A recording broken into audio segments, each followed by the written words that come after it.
Childhood, a time full of clueless, innocent fun. A time where our minds weren't clouded with the cruelties of the world. I've gone to the same school since kindergarten. It's a small private school with around 350 students in the whole high school.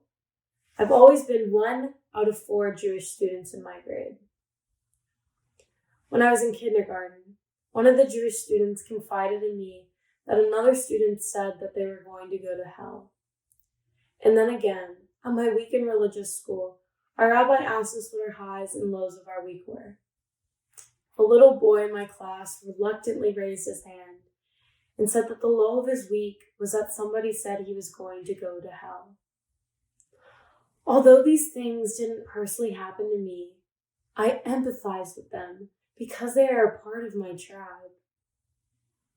Now I'm at a place where I look back and laugh because, joke's on them, we don't even believe in hell. However, these were my first accounts with anti-Semitism. Even though I didn't know it at the time, I look back and think about how much simpler my childhood would have been if I didn't know about anti-Semitism. Most kids got the privilege of mindlessly playing on the playground, not knowing what skin color or religion actually was. Most kids got the privilege of not knowing what racism, sexism, and anti-Semitism were.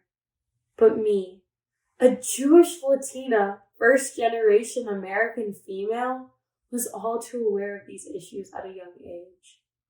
And don't get me wrong, I've had an amazing 17 years so far, filled with great experiences, friends, and memories. But I always kept these things in the back of my mind, scared that something worse was going to happen to me as I grew up. Since I've gone to the same school for 11 years, it's the only school I've ever known. As I grew up, so did my classmates. Our ideas shifted and we formed our own opinions based on ourselves, our environment, and our families. I've always surrounded myself with people who are very open-minded because that is what my parents have taught me. I know my words and actions have consequences. I know that if I were to say something offensive, I would be punished. Some students didn't share the same heart as me. When we were in middle school, dark humor was really in. The occasional Jew joke, but nothing really too severe. Then we got into high school and something shifted. It seemed as if intent had been put into these cruel jokes. The innocence had turned into hate. I feel as if school has done a disservice. I did not dread learning about my history. Every time we talk about the Holocaust, I know someone is going to try and be funny. I say this because it has happened to me 3 times. Each time I wish it would have been addressed differently by the teacher and the student. It's always just an "I'm sorry" and that's the end of it. It reminds me of when I was younger and my brother and I would get into these silly fights and my mom would make him apologize. But he didn't know the why behind the "I'm sorry," which made it inauthentic in a way. But is that actually useful? Just saying "I'm sorry" and not knowing what you're actually apologizing for? I personally do not think so. It is becoming a law that teachers have to have racial sensitivity training.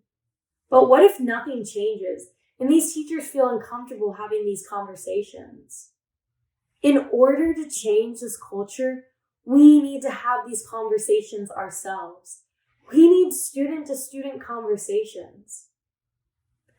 Last December, I had the amazing opportunity to represent my school at the Student Diversity Leadership Conference / People of Color Conference, POC.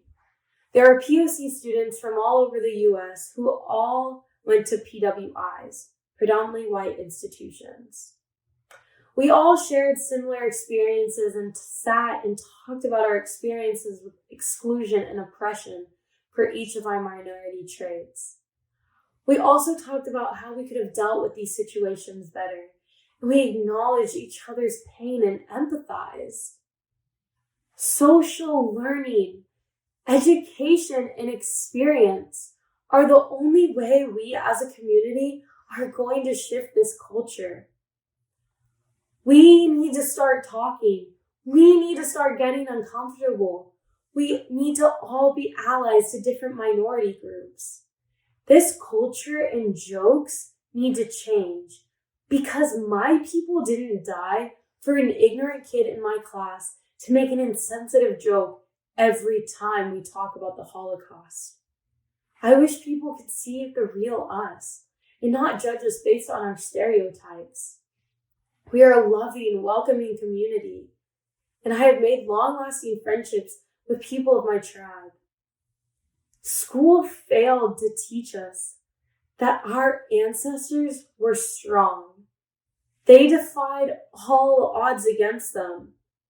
We have been persecuted. We have been scattered across our land. We have been scapegoats throughout history. But we have bound together and not let these odds defeat us. When we feel like all odds are against us and losing hope to see a better tomorrow, we have to be strong just like our ancestors were. Because I'm tired of finding swastikas carved into erasers in my art room. I'm tired of people lifting up my sleeve so they can get my number. I'm tired of being told by other Jewish students at my temple that money was thrown at them again. I can name so many more. But honestly, it doesn't matter what they said. What matters is the way they made me feel. And those feelings are anger, hostility, and sadness. Before you make a joke, think to yourself, am I attacking more than just the person I'm saying this joke to? And am I making a joke about this person, something that person cannot change about themselves? These two questions can ultimately determine if these jokes are offensive. We're human. We are going to accidentally slip up sometimes, no matter how hard we try. But if you slip up, apologies should always be followed by, it won't happen again. It starts when we are young. Learning skills of empathy at a young age is so important. We need to help each other out. We need to not be afraid to let someone know their mistakes. So let's talk about how we can achieve this. If you see someone being discriminated, you should stand up. You wouldn't want your religion, race, gender, or sexuality attacked. So why would you stand by and let it happen to somebody else? Sometimes it's not just the teacher's responsibility to stand up. We have to be responsible for helping our fellow students and our community. It can be terrifying to say something and speak your mind, but think about it. In the long run, you just educated another person, and you have the satisfaction of feeling like you did a mitzvah, which is Hebrew for a good deed. I don't want kids to have their innocent childhood taken away at such a young age. They should not be burdened with dealing with the lingering effects of racism and prejudice. I assure you, if you keep your eyes open, you will be able to see common injustices everywhere. So I challenge you, keep your eyes open and stand up for someone being discriminated against today. If you see it, if you hear it, speak up. Thank you.